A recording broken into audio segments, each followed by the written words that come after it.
नमस्कार दोस्तों, आज की हमारी कहानी आपको अच्छी लगे तो प्लीज़ मेरे चैनल को सब्सक्राइब करें और वीडियो को लाइक करें। अरे जल्दी से शगुन का थाल सजाओ, मेरा बेटा बहू लेकर घर आ रहा है। सुधा जी आनंद विभोर हो रही थी। बेटे का मुंह तो जन्म लेते ही देख लेते हैं, पर बहू का मुंह तो सालों बाद देखने को मिला है। उनकी बेटी शिप्रा थाल सजा कर ले आती है और वो जैसे ही दहलीज पर वंदना और राहुल आते हैं, उन्हें देखकर खुशी से उनकी आंखें चमक जाती हैं और वो दोनों की आरती उतारती हैं। कलश से भरे चावल डुलकाकर नई नवेली दुल्हन वंदना घर में कदम रखती है। रिश्तेदारों और पड़ोसियों से घर भरा रहता है। मंगल गीत गाए जा रहे थे। इन्हीं सब के बीच वंदना उठकर अपने कमरे में चली जाती है तो सुधा जी अंदर कमरे में जाती है। बहू, तुम अकेली यहाँ आकर क्यों बैठ गई? बाहर सब मुंह दिखाई की रस्म के लिए बैठे हैं। ओह, अभी और कितनी रस्में बची हैं? मैं तो काफ़ी थक गई हूँ। अब मुझसे ये सब भारी कपड़े पहनकर बैठा नहीं जा रहा है। आप ये रस्म कल करवा लीजिए, वंदना ने झट से बोल दिया। नहीं बहू, आज सब लोग हैं, कई सारे तो आज शाम या कल सुबह चले जाएंगे। ये रस्म तो आज और अभी होगी, सब इसीलिए तो रुके हुए थे। सबको ऐसे कैसे मना कर दूँ?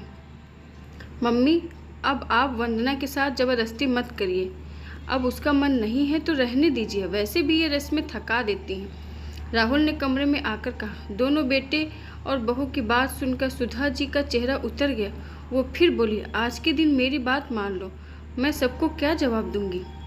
फिर तुम दोनों की मर्जी, जो करना कर लेना। बाहर से राहुल की बुआ और चाची भी लगातार आवाज़ लगा रही थी। आखिर में वंदना को बाहर जाना ही पड़ा। मुंह दिखाई और बाकी की रस्में हो चुकी थी। अगले दिन वंदना बहुत देर तक नहीं उठी। चौका पूजन करवाना था। कुछ करीबी रिश्तेदार भी अभी रुके हुए थे। शिप्रा ने जाकर दरवाज़ा बजाया तो राहुल उठकर बाहर आया और बोला, तेरी भाभी को सोने दे, क्यों परेशान कर रही है? भैया, बाहर सब भाभी का इंतजार कर रहे हैं, चौका पूजन की रस्म अभी बाकी है, शिप्रा कहकर चली गई। राहुल और वंदना काफ़ी देर बाद बाहर आए। तब तक सब इंतजार करके थक गए थे। वंदना, तुझे जो मीठा बनाना आता है वो बना दे, ताकि ये रस्म पूरी हो जाए। वंदना ने कहा, उसे कुछ मीठा बनाना नहीं आता है, तो सुधा जी ने उसका हाथ लगवाकर हलवा बनवा दिया। अब सभी मेहमान जा चुके थे। एक दिन सुधा जी की देवरानी ने सभी को खाने पर बुलाया था। घर से सभी लोग सुधा जी, उनके पति राजेश, बेटा राहुल और वंदना, बहू शिप्रा और छोटा बेटा उदय भी खाने पर गए थे। सुधा जी ने सोचा था कि बहू साड़ी पहनकर तरीके से जाएगी, पर वंदना तो भारी सा गाउन पहनकर तैयार हो गई। उन्होंने उसे टोका, पर उसके बोलने से पहले ही राहुल बोल पड़ा, क्या मम्मी हर बात पर इसे टोका टोकी करती रहती हो? आजकल तो गाउन सभी पहनते हैं, इसने भी तो प्री वेडिंग शूट के लिए ये सब पहना था। फिर अब क्या हो गया? चाची के घर ही तो जा रही है। राहुल से बहस करना उन्होंने उचित नहीं समझा। जब वहाँ गए तो चाचा और चाची को भी अजीब लगा, पर वो भी कुछ नहीं बोले। शादी के कुछ दिनों बाद सुधा जी ने कहा कि बहू, अपने गहने दो, मैं लॉकर में रखवा देती हूँ। पर वंदना ने मना कर दिया कि वो गहने उसके अपने हैं तो वो किसी को नहीं देगी, और रखने भी होंगे तो वो खुद लॉकर में खुलवा के रख देगी। और उसने दूसरा लॉकर खुलवाकर अपना सारा जेवर वहाँ पर रख दिया। एक दिन शिप्रा के कॉलेज में फेयरवेल पार्टी थी। उसने अपनी भाभी वंदना से एक साड़ी देने को कहा तो वंदना ने मना कर दिया कि तुम मेरी साड़ी खराब कर दोगी, तो शिप्रा सुधा की ही पुरानी साड़ी पहन कर गई। भाभी से उसने फिर कभी दोबारा कोई चीज़ नहीं मांगी। सुधा जी जब भी अपनी बहू वंदना को किसी गलत बात के लिए मना करती थी या कुछ सिखाने का प्रयत्न करती थी तो वंदना टका सा जवाब दे देती थी। ऐसा लगता था कि वो हर समय झगड़ने को ही तैयार रहती हो। वंदना हर छोटी बात पर अपनी सास से बहस कर लेती थी और तब तक नहीं छोड़ती जब तक उसकी जीत नहीं हो जाती। वो बेकार की बातों को लेकर अपनी सास से झगड़ पड़ती थी। सुधा जी को ये देखकर दुख होता था कि बहू तो बहू, बेटा भी छोटी छोटी बातों का बखेड़ा खड़ा कर देता था। वो दोनों राजेश जी की भी नहीं सुनते थे। जब चाहे तो घूमने निकल जाते थे और जब देखो अनाप शनाप शॉपिंग कर लाते थे। राहुल की नौकरी उसी शहर में लगी थी, तो वो अपने माता पिता के ही साथ रहता था। इससे उसका अलग से रहने का खर्च नहीं होता था और वो ही पैसा अपनी मौज मस्ती में खर्च करता था। वो अपने भाई उदय और बहन शिप्रा की भी नहीं मानता था।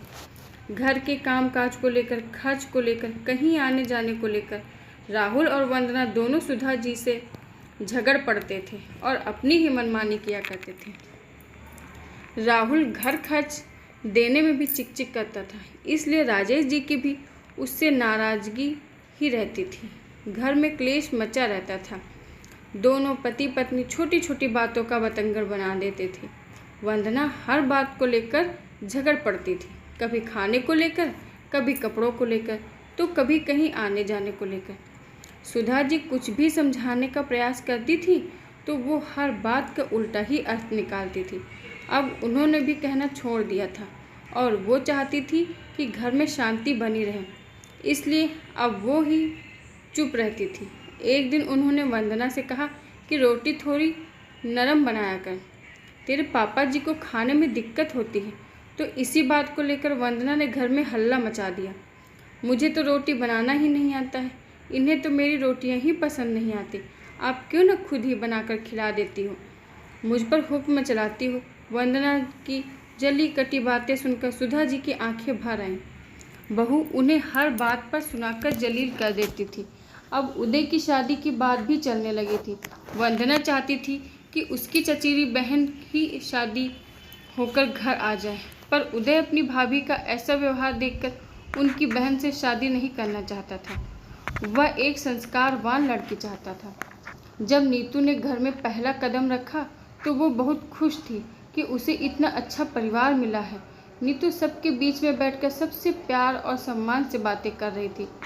तभी वंदना ने कहा कि अंदर कमरे में चली जाओ, यहाँ इतने लोगों के बीच में घुटन नहीं हो रही है, इतने भारी कपड़े भी पहन रखे। नहीं भाभी, मुझे तो सबके बीच में बहुत ही अच्छा लग रहा है। इतने सारे रिश्तेदार और पड़ोसी एक साथ कहाँ इकट्ठे होते हैं, सब साथ में बैठ कर बातें कर रहे हैं, तो मैं अंदर अकेली ही क्यों जाऊँ? फिर अभी तो मेरी मुँह दिखाई की रस्म भी होगी, मैं तो यहाँ से हिलूंगी भी नहीं। वंदना का चेहरा उतर गया और सुधा जी ने सुना तो उनका चेहरा खिल गया। शाम तक रस्में चलती रहीं, पर नीतू ने बहुत ही मन से सभी रस्में की। दूसरे दिन चौका पूजन था। नीतू समय से उठकर सज धज कर तैयार हो गई और कमरे से बाहर आकर सभी के पैर छूकर आशीर्वाद ले लिया। सुधा जी छोटी बहू को निहार कर खुश हुए जा रही थी। नीतू ने रसोई में कदम रखा और बहुत ही अच्छा हलवा बनाया। सभी ने खाया और तारीफ करते रहे। नीतू ने अपने व्यवहार से सबका दिल जीत लिया था। नीतू ने रसोई भी संभाल ली थी। वो बहुत अच्छा खाना बनाती थी। मैं पहली बार चाची जी के घर जा रही हूँ, तो मुझे साड़ी पहनना ही ठीक लग रहा है। मुझे कोई परेशानी नहीं हो रही है, मैं साड़ी में भी आराम से पहन लेती हूँ। नीतू की बात सुनकर वंदना को महसूस हुआ कि उसने कितना गलत किया था। सासू माँ ने तो समझाया भी था, नीतू को समझाने की कोई ज़रूरत ही नहीं थी, वो तो खुद ही बहुत समझदार है। एक दिन सभी लोग बाहर चाय पी रहे थे तो नीतू ने अपने गहनों का डिब्बा सुधा जी को लाकर दे दिया। मम्मी जी, आप ही ये गहने संभाल कर रखवा दीजिए, मैं तो बहुत छोटी हूँ, ये सब संभाल नहीं पाऊँगी। वंदना की आंखें शर्म से जमीन में गड़ गईं। वहीं उदय को भी अपनी पत्नी का ऐसा मधुर व्यवहार देखकर बहुत अच्छा लग रहा था, क्योंकि वो भाभी का कटु व्यवहार देख चुका था। नीतू छोटी थी पर बड़ी समझदार थी। सास ससुर की पसंद पूछकर उनके लिए वैसा ही खाना बनाती थी, क्योंकि नीतू ही सब काम कर देती थी। एक दिन शिप्रा ने नीतू से पूछा कि मेरी सहेली की शादी में जाना है तो मैं क्या पहनूं? नीतू ने तुरंत कहा, तुम मेरी साड़ियों में से कोई भी पसंद कर लो, साथ में मैचिंग ज्वेलरी भी है और पर्स भी। नीतू ने अपनी अलमारी खोल दी। इस बात को लेकर वंदना परेशान रहती थी। उसे समझ आ रहा था कि सबका दिल और प्यार और विनम्रता से ही जीता जा सकता है। वंदना हमेशा अपनी अकड़ में ही रही। उसने सास का अपमान किया, ससुर जी का भी सम्मान नहीं किया, देवर को भी हमेशा तिरस्कृत किया। नीतू ने अपनी सास की बहुत सेवा की, उनके खान पान का ध्यान रखती थी, सुबह शाम का खाना भी अपने हाथ से खिलाती थी। अब वंदना भी सुधरने लगी थी और वो भी अपनी सास की सेवा करने लगी। दोनों बहुओं की सेवा और दवाइयों से जल्दी ही सुधा जी भी ठीक हो गई और हमेशा अपने ही बारे में सोचा। नीतू ने घर में कदम रखते ही घर का माहौल बदल दिया।